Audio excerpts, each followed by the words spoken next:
knows I could not stop for life. She harshly stopped for me. The hearse of those fallen, left at my knees. Night eyes, awake with possibility, body shutting down, conflict within me. Yep, concept. Oh, they can't focus on it. There's a side on it. For the fun of it, diving at first into all of it. Oh, what a rush, looking into your eyes, playing it off like it's different this time. Let's break our own hearts for the fun of it. One look and I'm dying to run the risk. I'll live in your head for the rest of your life. Oh, won't you be my hopeless Valentine? I just saw recently this guy pop up on my YouTube and his videos were receiving hundreds of thousands of views, which was interesting because he'd sent me an email a couple of months before asking for me to be his editor. And that would have been a phenomenal opportunity to be editing videos that would be receiving hundreds of thousands of views. But because I'd set those priorities earlier that I don't want to be the editor in the dark room, sitting there for days and days and days, it made it a very easy no. I'm out here in Tasmania at the moment, in the middle of nowhere. I just finished uni recently, so I guess there's a part in that I just wanted to get out of the city. Because, well, it's always about, you need this update every couple of months, refinding your direction. And I think what this trip has really turned into is me wanting to change my mindset from that of an entrepreneur to that of an artist. Where an entrepreneur, they see problems, they try and solve problems. It's much more pure efficiency. And I realized, once again, that's not something that I want to do. I don't want to be in that output. I want to do stuff that's a bit more meaningful, that's more art. There's a difference between the content and art. Content is just filler stuff that just takes up space because you just don't want to be thinking about anything else right now. Well, art is the stuff that makes you think, is the stuff that makes you feel. And I'm not the best at it now, 100% not the best at it. But it's something that I want to get better at. I've always wanted to get better at, I just didn't know what that looked like. Maybe I don't really know myself. Let me rest in your arms until... Let's try again. Some of my videos have reached millions and millions of people. But that doesn't mean anything because they're connected to the thing that is being talked about, not the person doing the talking.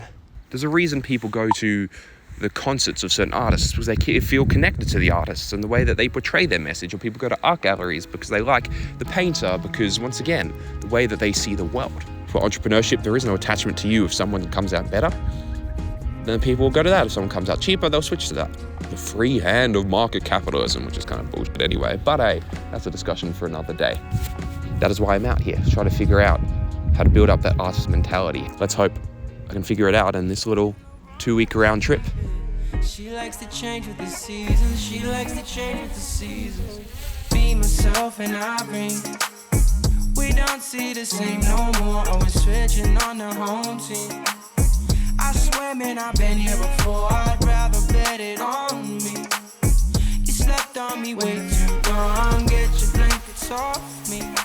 Get your blankets off me. Don't wanna be on a mat no more.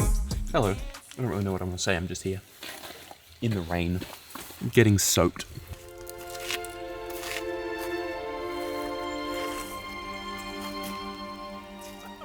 Starting to figure out the vibe.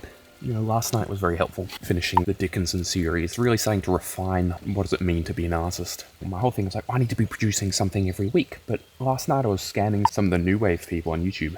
Their volume of production is extremely low. At a most, it's one every couple of weeks. But generally, it's like they've done 4 videos in the past year. So you don't need volume if the intention is there. It's like, you know, go on specific adventures. I don't have to be like, my whole plan before was filming a video a day in Sydney, but I'm trying to do too much. It's not as heartfelt. So if I just like write some really heartfelt things and go off on specific adventures to just document that, that might be the best way to do it. Find a friend and go, hey, you want to go to Perth? Hey, you want to go to Cairns? I don't know. I'm getting so wet here. But I just wanted to say, last time I had one of these bangers, so times there were maggots in them. Probably because they've been in the cupboard too long. Good thing, no maggots in this one. I feel like I'm back in childhood again. In the forest, going on some sort of school camp, eating some sultanas. Oh. Let's go to the beach. Oceans and oceans, paper submarines. Emotions, emotions, blissful hurricane. 12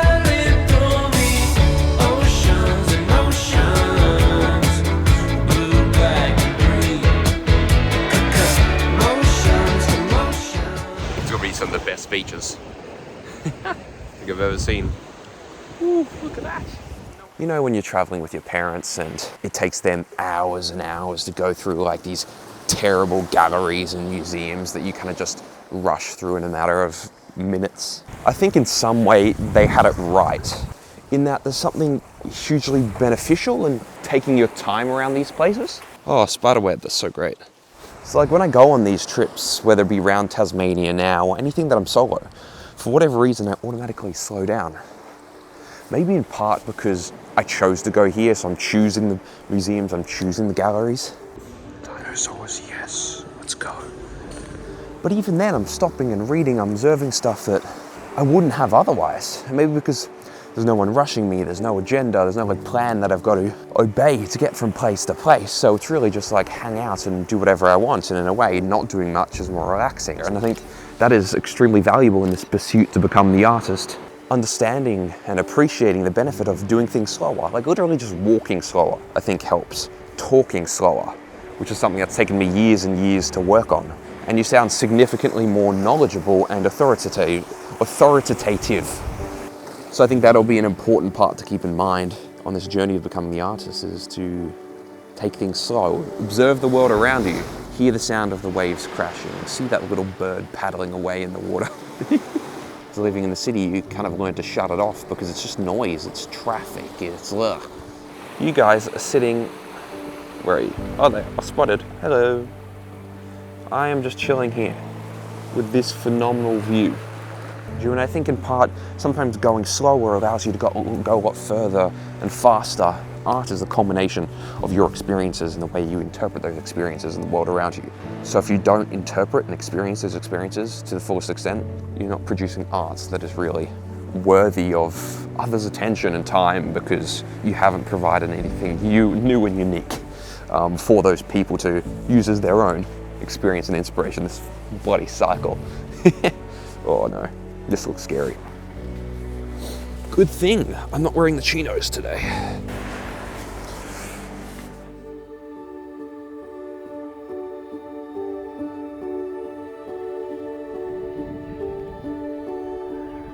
I am Noah, and this is my ark.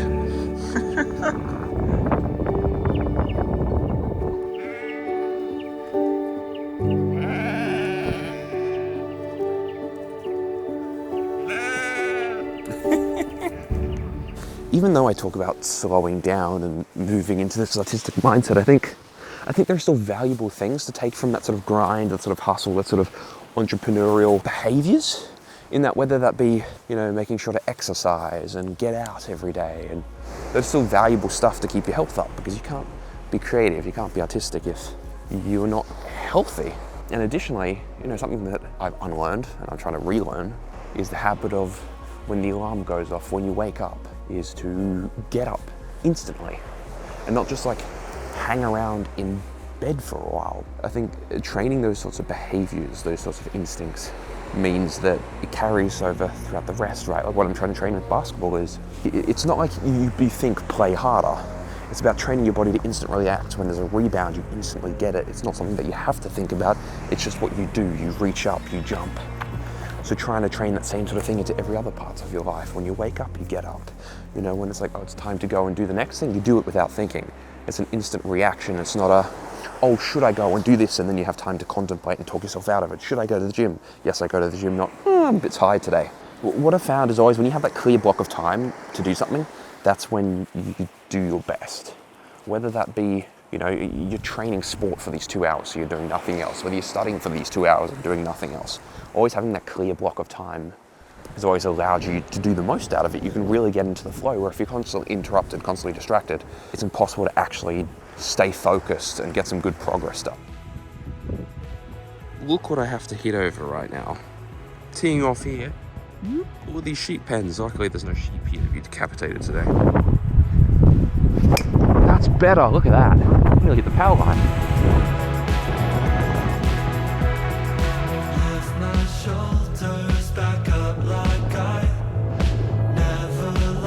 I can't trust myself.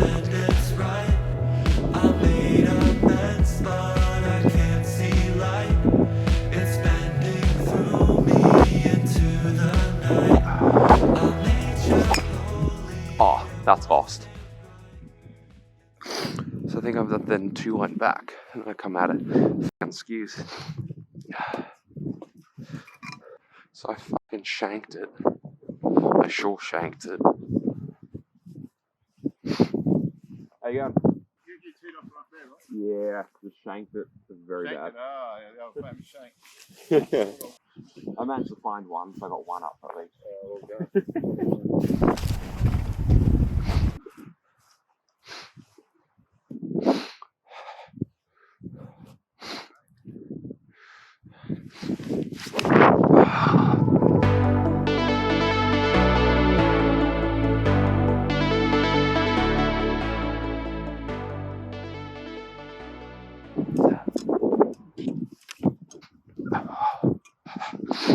It's really trying. No, up. No! I used to be good at this shit. Okay, putt it. You're not meant to putt the shit, but I'm sucked so much right now. Putting is the one thing I can do. Too much again? Oh, that would be a good one to get on camera. 7. It's slowly gonna be the death of you. Have you ever really lived? You talk a big game, but it's just a matter of time. Have you ever really lived? There it is. Hello. You know, in addition to blocking out this time where you be creative, you need these inputs.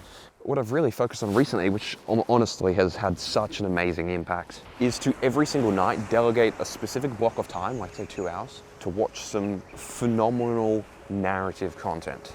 So whether that be a movie or a good TV show, or even a YouTube video that's worthy of watching on the TV screen, something that genuinely has high storytelling value, high, emotional content, something that grabs the heart. Not this sort of typical cliche content that we have all over YouTube now, where it's just like, I just need to shut my mind off, especially after lockdown, right? I closed off from a lot of the world because everything was always going to be cancelled. So to remove that sort of, disappointment, you just made sure that you were never excited about anything. What's up?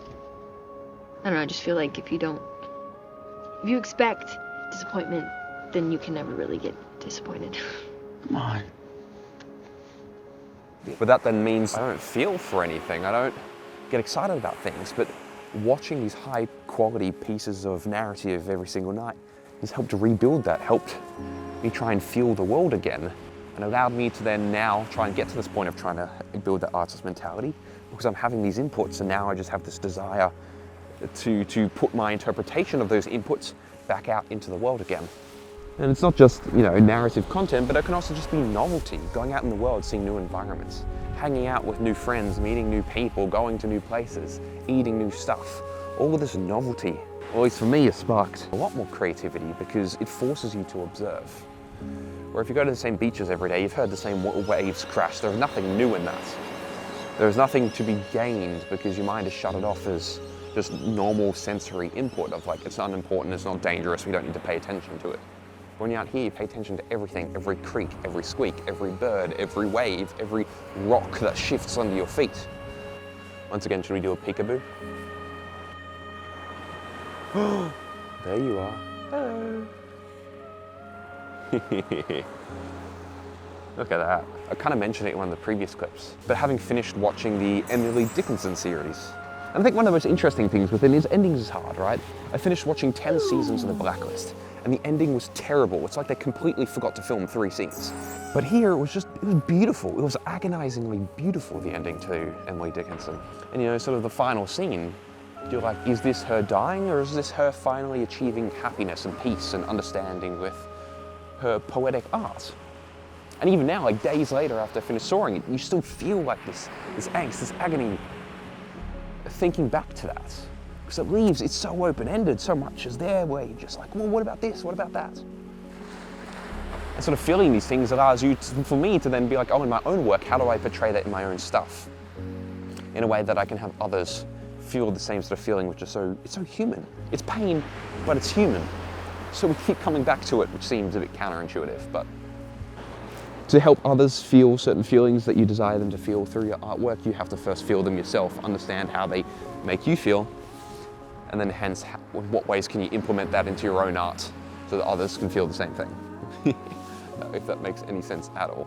Oh, I don't know if you can still see me, but I think what else I also loved about the Emily Dickinson series was that it was like the simplicity of creativity. Like photography, it's easy. You take out your camera, you take a photo, you're done. Like effectively, you edit, whatever. But like the process of like capturing a moment is very simple.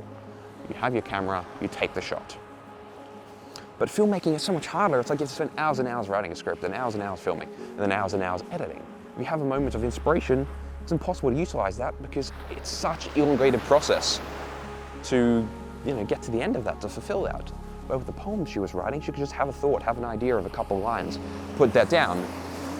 And sure, they may take days and days, weeks and weeks to polish up fully and get into a book and publish and whatever it may be.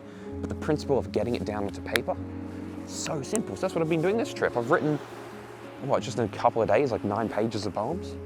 Because it's such an easy way to practice script writing, to practice textual, emotional conveyance, if that's a word. Because it is so simple just to write stuff down, get it to page, and then from that experience, from that practice, I can then extend this into full scripts, but making the barrier to entry as low as possible for this creativity. And I think there's something really cool in that. So yeah, I got a lot from that show, and I hope to continue getting more from more shows that I watch in the future. But now you can't see me because I'm behind the bush. Haha, I'm here. Oh. What the is that fire? Is that fire through the window? They're doing backburning or some shit. I was wondering what the smoke was everywhere, making the lights go weird. Should I be here right now? I just booked an accommodation here, fuck. Yo. You could smell it. What the hell? Righto. This is what I'm greeted to next to my motel. Oh no. You get a slight orange tinge. Okay. Fuck, I feel like I'm next to a fucking huge campfire. Holy shit. This is probably a bit of backburning coming up to summer. But damn, that was freaky because I saw one of the lights and I'm like, that looks really good. That looks like something I'd want to shoot with my Pro Mist because just the way it was like bouncing off and like stuff from the rain coming in and the clouds really low. And then I go a bit closer, I'm like, what's that red on the hillside? I'm like, is this some attraction park where it looks like because it looks like a volcano. Kept going, I'm like, that's not a volcano, and they see more and more smoke. I start putting together. I'm like, is that a fire? And then is that a fire I should be worried about because there's that one coming for the town? I should keep going, and then oh no, I've just booked accommodation in a fire zone. But everyone seemed very chill, so I very much think it's just backburning.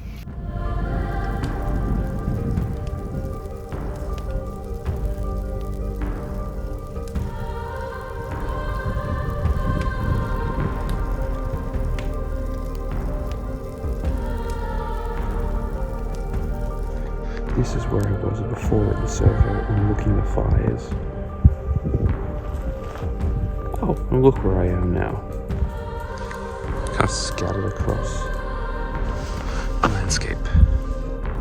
Why didn't I bring my marshmallows right now? I could be enjoying a tasty treat on some backburning.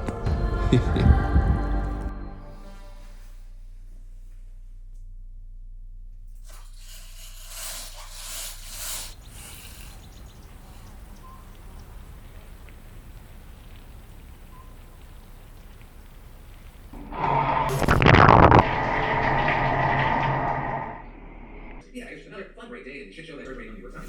Well, ATK over valuation around $21 billion on that estimation. Combined base and combination of two NBA species like the German data will be maintainable. It's like the names of pro wrestling and amazing concept. And the DOC is the biggest names in sport pro wrestlers like Jam Rock and Spur. And the recently examples of Money Miles but it is only outside 500 we've seen in the past. Saying that while it's rare to have blue line impression, there are evidence that could make it work. And specifically saying should be with. But there is a legal regard to Trump is an eligible hold section 3 of the I really think about it as a tour of officials becoming members of the government rebellion. Specifically, and anyone taking up this working with us. But honestly, disagree with it. This is something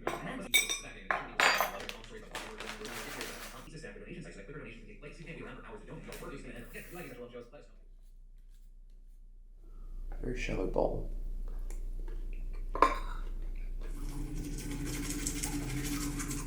Can I treat myself like an artist who knows business rather than a business person who does art? Is that a healthier way to live?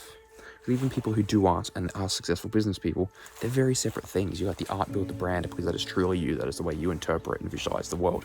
And then the business stuff just comes complementary to that. But it doesn't compromise the art. So maybe that's the way to really think about it, is you really create that separation for the art where it cannot be compromised by the toxic motives of traditional business. And the best way to start a craft is to call yourself one. You know, calling myself a creator, calling myself a filmmaker, even though I don't make films for a living, calling myself such just means I treat myself like such.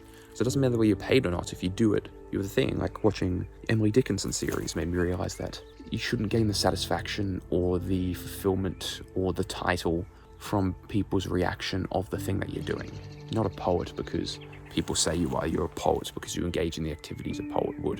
So I'm a filmmaker because I'm engaging in activities a filmmaker would. I'm trying to make as many films as possible, see compositions around the world, capture those compositions, tell stories. That's what makes me a filmmaker, not because I produce commercials for Nike or films with Tarantino. Look at all these.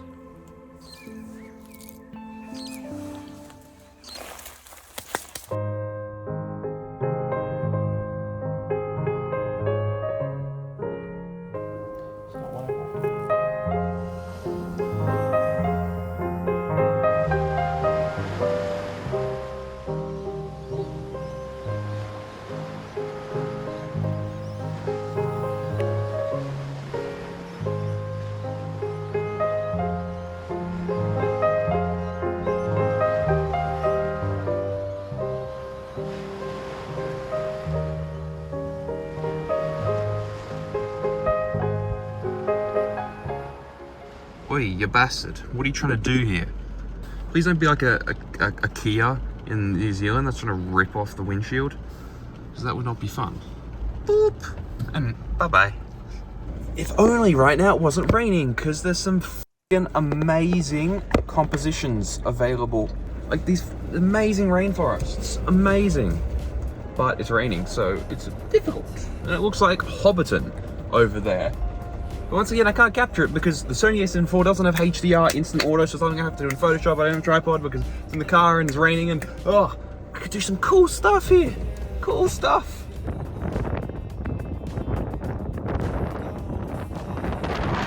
I just really want to chuck up my drone in these places because they're so phenomenally beautiful, but it's just too windy on the street. I was literally seeing power lines knocked down on the way here. Ah, it's so annoying. Just saw a kanga that was alive off the highway, and the reason that's a good thing is because most of them I've seen have been hit, half eaten by crows. It's not very appealing, so it was nice to finally spot one actually hopping around out here. Just out there it was hopping away. This landscape, I feel like I'm like in Minecraft where there's I'm trudging into different biomes. You got the plains, and then sometimes the plains will have like trees sticking out, and then you got the mountains, rolling green hills, and then the forest, and sometimes it looks more like a rainforest, and the grass will change colors. So much for going on outdoor exploration here and enjoying the Launceston wilderness. I mean, to be fair, it's going to be a lot more rain. It's reduced a lot, so it's better than what it has been. But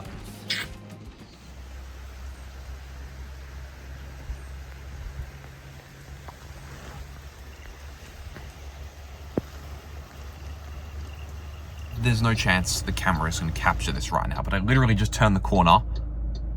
Holy shit. There are very few landscapes I had my reaction for, and this was one of them. So again, the camera's nowhere near doing its justice. Just the way the peaks over the horizon, the size and scale. Same sort of feel I had back out in Uluru. Like a completely different tint of color of green, and then it goes to like this purple, because it's so far away. Or sort of like an oil pastel feel like that I had at Katajuda. Oh, f***ing phenomenal. And it's like this whole trip here, I was kind of like trying to create more of that feeling of like amazement and awe of coming to this place. And it wasn't really building up that much till right f***ing here. As I turned that corner. This is exactly what I am looking for. Wow. Let's get this started. Living Glass Bay, here we come.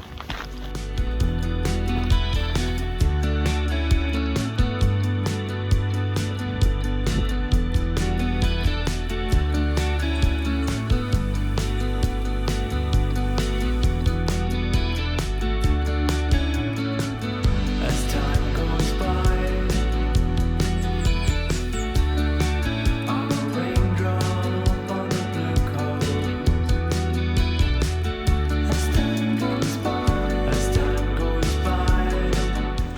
have officially moved it, which is good because my legs are literally seizing. And I'm gonna make it all the way back up. Oh, look at this beauty. Oh my God. Oh. You won't be able to hear much of what I'm saying because of this wind. Right. So I think with any pursuit, whether it be entrepreneurial or creative, you need some sort of like larger goal to be aiming for. If you're a musician, that may be performing at Coachella, or if you're a theatre performer, that may be performing at, you know, the Opera House. I found it hard to try and define one of those goals because it's like, do I want to be the biggest person on YouTube? But no, because there's lots of things that come with that I don't want. Is it to be the best photographer? It's like, no, because there's lots of things that I want to do. So what is a metric there that you can use to measure your progress towards a certain goal that doesn't then compromise on your other life priorities? Because, you know, when a metric becomes a target, it ceases to be a good metric. If you're giving bosses, if you're deciding their quality of bossing by how much money they're making, well, then they're going to sacrifice on, you know, employee satisfaction, customer satisfaction, because they're just winning in the short term for their current KPI, and then they'll move on to another company next after they get their good review. So being in this creative, what is something that I can use as some sort of goal, some sort of guiding light in my artistic pursuits? Thinking in the car, maybe is it something about being one of the best orators in the world? Because I love speaking, I love conveying through video and presentation and hosting, and that seems to be an underlying red thread there that maybe I can use throughout my work. Because that's very clear, and that doesn't define it to just like one task. That's not like the best TV presenter. It's like just orator. How can I speak in different ways in which convey thoughts and feelings in the most compelling way possible? But having that clear goal is sometimes tough to define. It's not as easy as an athlete or a musician has. Or as an athlete, you're like, oh, you train, then you go in the high school team, then you go to the college team, and then you move up through the system. Our journey is, less defined. But sitting here, wine glass bay, can't complain. It's so cold, like 10 degrees right now.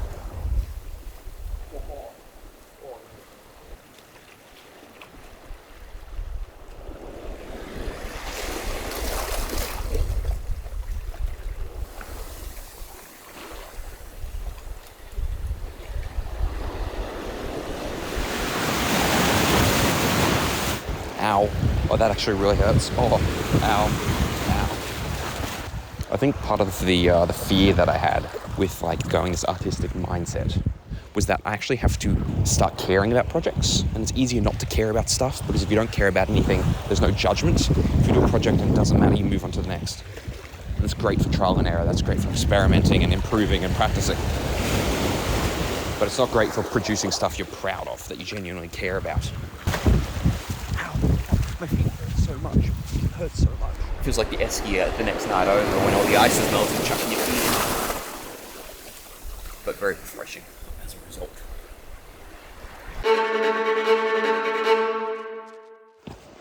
The guide and the signs say this will be an hour and a half back to the car.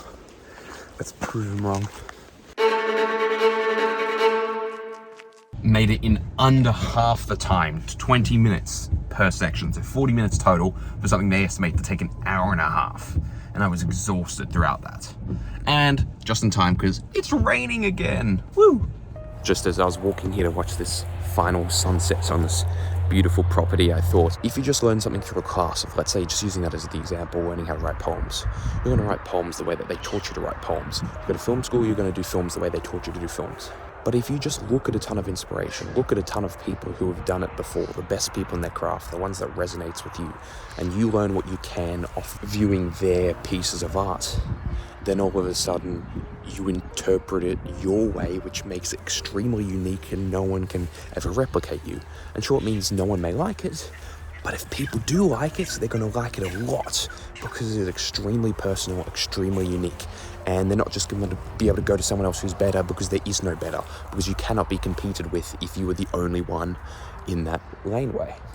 And additionally, I need to think in more imagery and less literally, because when I've been practicing being able to put things together, you know, in terms of, let's say, freestyle rap or whatever, that's very literal because you're just thinking about the way things rhyme in their time as you put each one down on the line. But, you know, if you look at sort of Emily Dickinson's poems and all of that, they're a lot more metaphorical, there's more symbolism. And I don't think like that yet. Oh, a nice little drive up this hill. Oh my god.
Sitting here, my final day in Tasmania with a ice cream in my hand as the sun fades over the horizon. I've been talking a lot on this trip psychologically how I can feel more of the world. But I think in a lot of ways sometimes it's physical. I realized during the Freycinet hike, but your feet are wrapped up in shoes and then your hands you're keeping to yourself. So you're not actually getting a sense of the world around you, but when you're at the beach, you take your shoes off, your feet off. You feel the sand beneath your toes. You get a different sense of the environment. This trip has been a phenomenal way for me to really interpret the direction that I want to head from here, and can only be achieved through the separation from your typical day-to-day. I think this is an indication for me to go on more of these trips, to experience more of the world in this way, not spend too much time capturing, because then you don't actually sit there and really feel. But once I do feel, learn how to capture and put that stuff down in an efficient way with as little barriers to entry as possible, and follow through to produce the arts that I so desire to. Norms reform as one storms the forms that lay before, fighting for change, changing the fight.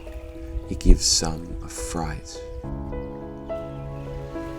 In the fields, alone, confined, our favourite shows heal by tearing apart the heart and mind. The views that amuse confuse those who ruse, as they fuse beauty and clues to the hidden wonders that are our views.